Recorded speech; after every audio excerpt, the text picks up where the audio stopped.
नमस्कार। आज हम देखते हैं वनपाल भर्ती परीक्षा 2026 में जो 28 जून 2026 को आयोजित की गई थी उसमें आए हुए पॉलिटी क्वेश्चन के आंसर। ये प्रश्न ऐसे महत्वपूर्ण है क्योंकि जो सीईटी का जो सिलेबस है और वनपाल का जो सिलेबस था इस बार पॉलिटी का वो लगभग सेम सा है। तो सीईटी में जो भी विद्यार्थी तैयारी कर रहे हैं, जो पॉलिटी पढ़ रहे हैं, उनके लिए ये वीडियो बहुत ही खास रहने वाला है। ऐसे ही प्रश्न आएंगे, बिल्कुल ऐसे ही। तो हम शुरू करते हैं पहले प्रश्न से। पहला प्रश्न आपके सामने है, निम्नलिखित में से कौन सा भारत को धर्मनिरपेक्ष राज्य के रूप में वर्णित करता है। आपको पता होगा प्रस्तावना में 42वें संविधान संशोधन के तहत जो 1976 में हुआ था, 3 शब्द जोड़े गए थे, समाजवाद, पंथ निरपेक्षता और अखंडता। पंथ निरपेक्ष तो धर्मनिरपेक्ष कहते हैं। तो जो धर्मनिरपेक्ष शब्द है वो किसमें आता है? प्रस्तावना। तो इसका आंसर होगा डी फॉर देवसेना। प्रस्तावना में किसका उल्लेख है? धर्मनिरपेक्ष शब्द का। हालांकि मौलिक अधिकारों में भी जो प्रस्तावना शब्द का उल्लेख किया गया है उसमें धर्मनिरपेक्ष धर्म की स्वतंत्रता का उल्लेख किया गया है 25 से 28 तक। कौन सी विशेषता भारत में संविधान की सर्वोच्चता सुनिश्चित करती है? तो इसमें न्यायिक समीक्षा है, संसदीय प्रमुखता या संघवाद या द्विसदनीयता। इसका आंसर होगा न्यायिक समीक्षा। देखो, न्यायिक समीक्षा का मतलब है जो कार्यपालिका या विधायिका द्वारा जो भी नीतियाँ या अधिनियम ले जाते हैं उनकी जांच कौन करती है? सुप्रीम कोर्ट करता है या राज्य में हाई कोर्ट करता है। तो न्यायिक समीक्षा की जाती है कि वह संविधान के अनुसार सही है या नहीं है। तो न्यायिक समीक्षा के हम बात करें अनुच्छेदों की, तो एक अनुच्छेद 13, एक अनुच्छेद 32, एक अनुच्छेद 226। 13 मौलिक अधिकारों से संबंधित है, जो 32 है वो सुप्रीम कोर्ट से और 226 हाई कोर्ट से। इन अनुच्छेदों के तहत हाई कोर्ट और सुप्रीम कोर्ट समय समय पर एक तरीके से जो सरकार की नीतियां हैं, संविधान के जो अधिनियम हैं उनकी जांच करती रहती है। तो इसका आंसर होगा न्यायिक समीक्षा संविधान की क्या है? सर्वोच्चता सुनिश्चित करती है। राजस्थान के मुख्यमंत्री के रूप में सबसे लंबे कार्यकाल का रिकॉर्ड किसके नाम है? अब 4 ऑप्शन दिए गए हैं, भैरव सिंह शेखावत, मोहनलाल सुखाड़िया, अशोक गहलोत, वसुंधरा राजे। तो सबसे लंबे समय तक कार्यकाल किसका है? मोहनलाल सुखाड़िया। लगभग 17 साल ये रहे थे मुख्यमंत्री, 1954 से 1971 तक। तो ये सबसे लंबे समय तक रहे थे और ये बने थे कितनी बार? 4 बार। बाकी हम दूसरे स्थान पर देखें, मुख्यमंत्री का कार्यकाल सबसे ज़्यादा किसका रहा? तो सबसे पहले मोहनलाल सुखाड़िया का रहा, फिर रहा अशोक गहलोत का, ये 3 बार मुख्यमंत्री बन चुके हैं।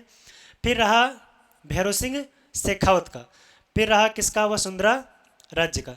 तो ये आपको ये क्रम भी याद करना है क्योंकि आने वाले एग्जाम में सीईटी में ऐसा प्रश्न पूछ सकते हैं कि मुख्यमंत्रियों का कालक्रम के अनुसार आरोही या अवरोही क्रम में व्यवस्थित करना है। तो सबसे ज़्यादा कार्यकाल मोहनलाल सुखाड़िया का, फिर है अशोक गहलोत का, फिर है भैरव सिंह शेखावत का और है वसुंधरा राज्य का। बाकी वसुंधरा राजे 2 बार मुख्यमंत्री बनी है, अशोक गहलोत 3 बार बनी है, अशोक गहलोत 3 बार बने और भैरव सिंह शेखावत भी 3 बार। राज्य वित्त आयोग की नियुक्ति राज्यपाल द्वारा किनके बीच संसाधनों के वितरण की अनुशंसा हेतु की जाती है? राज्य जो वित्त आयोग है जिसका उल्लेख मूल संविधान में नहीं था, जिसका उल्लेख किया गया था 73वां और 74वां संविधान संशोधन अधिनियम 1992 के तहत। इसका काम क्या है राज्य वित्त आयोग का? तो यह है जो राज्य है स्थानीय निकाय जिसमें पंचायतें और नगर पालिका दोनों आ जाती है, तो इनके राज्य और पंचायत और नगर पालिकाओं के नगर निकायों के बीच में जो धन का वितरण है वो किस अनुपात में होगा, ये काम कौन करता है? राज्य वित्त आयोग। राजस्थान में पहली बार वित्त आयोग का गठन 1994 में किया गया था, जो शुरू हुआ था 1 अप्रैल 1995 से 31 मार्च 2000 तक। वर्तमान में राजस्थान में 7वां वित्त आयोग चल रहा है जिसके अध्यक्ष अरुण कुमार चतुर्वेदी हैं। ठीक है ना? तो ये वित्त आयोग का कार्य है। कौन सा निकाय किसी राज्य में पंचायतों को वित्तीय वितरण की सिफारिश करता है? ये लगभग सेम सा ही प्रश्न है। इसका आंसर भी देखो, यहाँ योजना आयोग दे रखा है, वित्त आयोग दे रखा है। यहाँ वित्त आयोग का मतलब है केंद्रीय वित्त आयोग। तो इसका आंसर होगा सी फॉर चलो कहीं घूमने चले, राज्य वित्त आयोग। आंसर होगा राज्य वित्त आयोग। पंचायतों को वित्तीय सहायता एक वित्तीय वितरण की सिफारिश कौन करता है? राज्य वित्त आयोग। कौन सा चल रहा है? 7वां, जिसके एक अध्यक्ष कौन है? अरुण कुमार चतुर्वेदी। इनमें से कौन सा कानूनी कदम जिसे राजस्थान ने सबसे पहले लागू किया था, जिसका मकसद था शासन में पारदर्शिता और जवाबदेही बढ़ाना था? तो ये इसका आंसर होगा जो सबसे पहले राजस्थान ने लागू किया था बिफोर इसका बाहुबली, राजस्थान सूचना का अधिकार अधिनियम 2000। राजस्थान देश का पहला राज्य था जिसने अपने स्तर पर आरटीआई एक्ट लागू किया। हालांकि जो आरटीआई एक्ट है वो 2005 में लागू हुआ, संपूर्ण देश में 12 अक्टूबर 2005 को लागू हुआ, लेकिन राजस्थान ने इसको अपने स्तर पर सबसे पहले लागू कर दिया था सन 2000 में। हालांकि यह अधिनियम 26 जनवरी 2001 को लागू हुआ था। राजस्थान का राज्य मानवाधिकार आयोग, जिसे RSSHRC बोलते हैं, किस वर्ष कार्यशील हुआ? देखो, मानवाधिकार संरक्षण अधिनियम देश में कब आया था? 1993 में। इसी 93 के अधिनियम की धारा थी 21। इसी 21 धारा के तहत राज्य में कौन सा आयोग बना? राज्य मानवाधिकार आयोग। और ये कब बना? 18 जनवरी 1999 को। हालांकि इसने कार्य प्रारंभ कब किया? 23 मार्च 2000 को।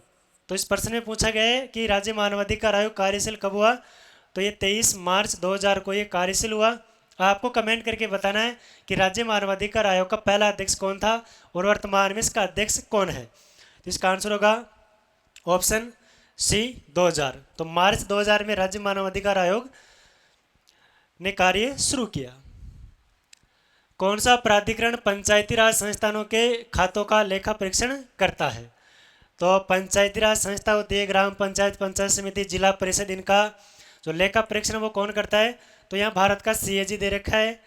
सीएजी, भारत के सीएजी का काम क्या है? राज्य और केंद्र सरकार के लेखा परीक्षण का काम है। चुनाव आयोग का काम चुनाव करवाना है। इसका आंसर होगा सी राज्य वित्त आयोग। तो राज्य वित्त आयोग क्या करता है? पंचायती राज संस्थानों के लेखा परीक्षण का कार्य करता है। मौलिक कर्तव्यों का किस संशोधन द्वारा जोड़े गए? मौलिक कर्तव्य जो भाग 4 क में है, अनुच्छेद 51 क में है या 51 ए में है। तो ये कब जोड़े गए? ये जोड़े गए 42वां संविधान संशोधन अधिनियम 1976 के द्वारा। 42वां संविधान संशोधन अधिनियम 1976 में पारित हुआ, जिसे भारतीय संविधान का लघु संविधान कहते हैं, क्योंकि इस भारतीय संविधान में ज़्यादातर परिवर्तन या संशोधन इसी अधिनियम के तहत हुआ था। तो इसके भारतीय संविधान का लघु संविधान कहते हैं इस अधिनियम को, जो इंदिरा गांधी के समय हुआ था। बाकी मौलिक कर्तव्यों का आपको कंफ्यूज होता होगा 44वां। तो 44वें के द्वारा एक ही प्रावधान किया गया था, वह था संपत्ति का अधिकार। संपत्ति के अधिकार को हटाया गया था किसके द्वारा? 44वां अधिनियम 1978 के द्वारा। बाकी 24वां अधिनियम 1971 में आया था, और इस अधिनियम के तहत जो मौलिक अधिकारों में या संविधान के किसी भी भाग में संशोधन करने की शक्ति है वो दी गई थी किसको? संसद को। बाकी 86वां संविधान संशोधन ऐसा है जो 2002 में पारित हुआ था। इसके द्वारा अनुच्छेद 21, देखो 86 की बात करते हैं, अनुच्छेद 21 ए जोड़ा गया था, जिसमें 6 से 14 वर्ष तक के बच्चों को एक तरीके से मौलिक अधिकार के रूप में दिया गया था कि उनको शिक्षा दी जानी चाहिए। एक इसमें संशोधन हुआ था अनुच्छेद 45 में, जिसमें 6 से कम वर्ष के बच्चों को राज्य को निर्देश दिए गए थे कि आप इन बच्चों को एक तरीके से शिक्षा उपलब्ध करवाएं। बाकी एक अनुच्छेद है 48, बाकी एक अनुच्छेद 48 नहीं है, इसमें जोड़ा गया था जो मौलिक कर्तव्य है 51 ए में। तो 51 ए में मतलब परिवर्तन हुआ था। 51 ए में 11वां मौलिक कर्तव्य जोड़ा गया था किसके द्वारा? 86वां संविधान संशोधन अधिनियम 2000 के द्वारा, 2002 के द्वारा। तो ये 3 परिवर्तन हुए थे 86वें संविधान संशोधन के द्वारा। इनको प्रशासनिक पदानुक्रम के बढ़ते क्रम में आपको जचाना है। तो तहसील है, उपमंडल है, जिला है, प्रभाग है। यहाँ प्रभाग हिंदी का शब्द है, लेकिन इसका अर्थ होगा इंग्लिश में कहेंगे इसको डिवीजन। इसको क्या कहेंगे? Sub division. तो अगर आप इंग्लिश में देखोगे तो सबसे पहले क्या आएगा? सब डिवीजन आएगा, फिर आएगा डिवीजन आएगा, फिर आएगा तहसील आएगा, फिर क्या आएगा?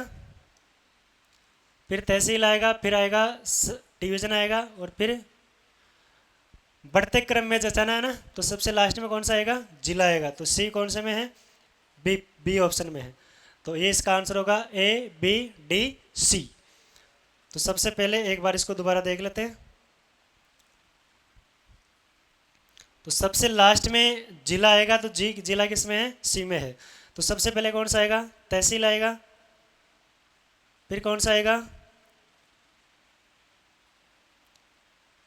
बढ़ते क्रम में व्यवस्थित करना है। ठीक है, तो सबसे पहले कौन सा आएगा? सबसे लास्ट में तो जिला आएगा, तो जिला सबसे लास्ट में सी किस में है? इसमें है। तो यही आंसर हो जाएगा।